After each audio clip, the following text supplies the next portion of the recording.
I've always been kind of interested in it, mostly from the point of view in my early research in my early days of infection or cancer in the lymph nodes. One of my uncles died when he was in his 40s from lymphoma. And nobody in my family had ever had it. Nobody knew what was going on. And he actually died. I don't remember meeting him because he died really before I was born, in his late 30s. And so it was like, well, what is lymphoma? And so this old country doctor, who we went to, who was like an old country doctor who would say, if you want to build your blood, you eat this and you eat, he still did some home remedies and foods and things like that. I asked him, I said, what is lymphoma? And he said, well, it's a cancer that is kind of rare. This was a day, it was rare. And he said, generally, only doctors get it. And I know. And I said, well, why would doctors only get it? And I was probably 12 or something. And he said, because the doctors are exposed to everything and their immune system wears away and they're more susceptible. That's what he told me. So I really began to wonder about that. And as I got older, wonder why my uncle got lymphoma when nobody in the family had ever had it, what was going on there. And in the 1950s, my uncle had moved to Detroit to have a steady job working in the auto industry. And this is moving from Alabama to Detroit. And he worked around very toxic paints during that time period. The chemicals were toxic. They didn't take precautions. He was around oils and grease and paint daily, and it got him. That was what I came to believe over time. I don't know if that's true or not. That's my assumption over toxicity of the lymph nodes, of the lymphatic system, or the body, and the lymph couldn't get it all away, and he was just in it all the time. He never left it, right? I just realized I'm doing all these hand motions and nobody can see them. Right. And the other thing that got me thinking about the lymphatic system is much more than part of the circulatory system, because you're right, that's how it was thought of back in the day, was that when I was growing up, tuberculosis was still an issue. They had sanitariums where if you got tuberculosis, you were sent to a sanitarium. And some people didn't get tuberculosis in their lungs, they got it in the lymph nodes, right? And this was called Scrophula. And when my mother was a little girl, she had Scrophula, right? It was the lymph node that swelled and blossomed out really big on her skin was on her arm here. This mass of lymph nodes kind of behind the elbow. And so I'd always wondered about lymph because of that. It was like, there's something going on here. And this was in my, teenage years, and hadn't really investigated it really deep. But I knew there had to be something important about the lymphatic system for these things to happen to the people in my family and the people in my community. Right.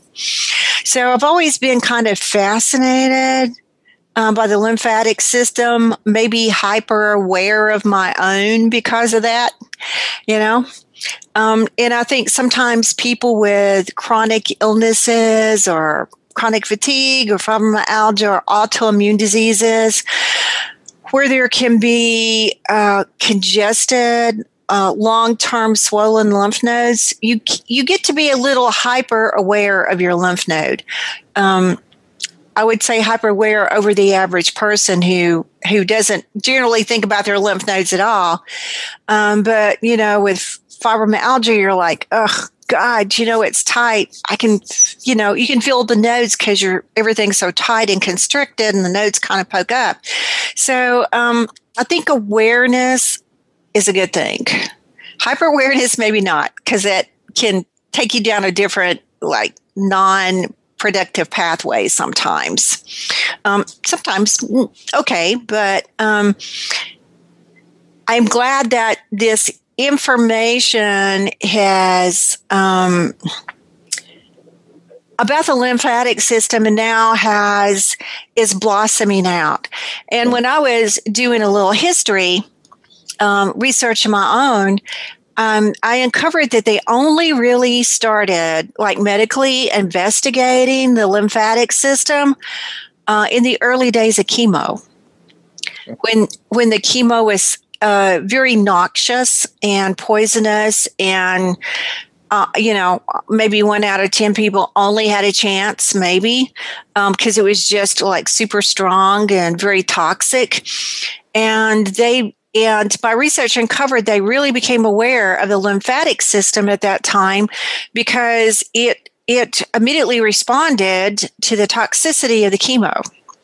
And with swollen glands and fever, right, from the chemo, because the immune system and the glands were so active and so swollen. And so people had these side effects from the chemo that manifested in the lymphatic system. All right. Yeah, what's amazing is the extent to which they just ignored everything. I mean, there really were only 2 diseases of the lymphatic system: lymphedema, which is like a generalized swelling from the lymph not picking up the fluid and returning it, which could happen, say, with a mastectomy or just some glands being taken out, lumpectomy, and then the glands that are left can't keep up with it, and cancer of the lymphatic system. And that was really it. Yeah. Incredibly. Yeah. Or sometimes glandular fever. Oh, yeah. In some of the old writings, you'll see glandular fever, right? Well, yeah, that's mononucleosis when they can't find the organism. They call it glandular fever. Glandular fever. You got swollen glands. We don't know what's causing it. You have glandular fever. Yeah, although, strep throat and so on, they wouldn't lump that together. It would be, you're a little sicker, I think, with glandular fever. Yeah, you are. And one description of glandular fever said they expected it to clear up pretty much with home rest and remedies in 6 months. If it didn't clear up in 6 months, then they started thinking about cancer. Yeah. Yeah. One important point to expand here is this word Scrophula. When you look at the old books, like, say, Nicholas Culpeper or any of those very old or 19th century herbals, and they say they may not mention the lymphatics at all. They usually won't. So if they are talking about Scrophula, that's your hint that you're looking at probably a lymphatic remedy. And that's about all you got to go on. Yeah. And they really didn't have a concept of it because the system, the lymphatic system, shadows the circulatory system, right? And the vessels are sort of not as colorful. What's the word I'm looking for here? I mean, you can see a vein, you can see an artery. The lymph is more. It doesn't have the color of the blood coursing through it to highlight it, right? And so when someone asks me, what about the lymph? And I say, if you've ever had a carpet burn, like a rug burn on your knee or something where you've been down and you weep fluid, right? But you don't bleed. And it hurts like crazy. You're probably weeping a little lymphatic fluid. Yeah. All right. So it wasn't easy to find. It was like it took some equipment and took some investigation into live people, not cadavers, right? In order to actually see it. Yeah. Yeah. So there were just a bunch of reasons. I mean, here this Hippocratic author had talked about it. And I should say his book on glands is why we speak of glandular fever or the lymphatic glands, because the technical name is nodes, and really priority belongs to the Hippocratic writer. But here's a case where they forgot about research done by hand a long time ago. Thanks for joining us. If you are interested in learning more, you can visit our website at M.Wood.com. You can find all of our social links in the description below. Also, please subscribe to our channel so you can keep up with the latest videos.